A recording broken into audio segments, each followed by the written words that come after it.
After uploading my last Boom Operator devlog, I was surprised by the response. I was expecting the usual tens of views, not hundreds in the span of 24 hours. There was some helpful feedback in the comments too. Thank you all for watching and taking your time to share your thoughts. One comment from Adam Butcher suggested trying the game from a first-person perspective rather than top-down. While I had initially considered this, I figured it would be too hard to play. You see, in real life, you get an added sense of depth from viewing the world with two eyes. You're able to estimate how far something is away from you, without the need for movement, shadows, parallax, or any other information. On a 2D screen, you lose that sense of depth perception.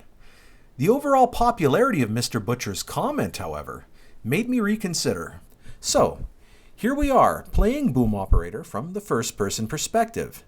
It's the same game as before, with an optional camera change. On the whole, I think it's great. It plays well, and somehow makes the whole thing feel more frantic. There are some challenges presented by a switch to first-person, however. Take the start of Walk on the Dock here. Using the top-down camera, you can easily see the obstacles in front of you as you go. In first person, you're stuck staring at the target if you want to get a high score. You won't even see some of the obstacles as you pass by them. This leaves me with two options.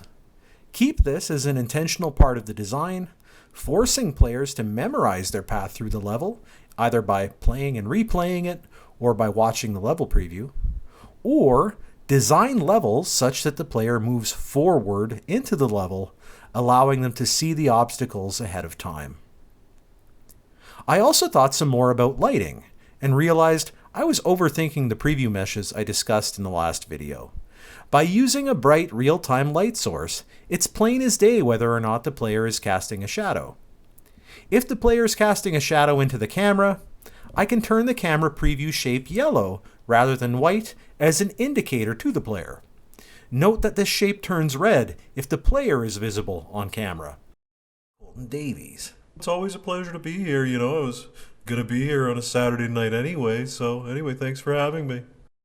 Thanks for checking out this devlog for Boom Operator Pre-Alpha 1.5. I'm Steve Saarinen.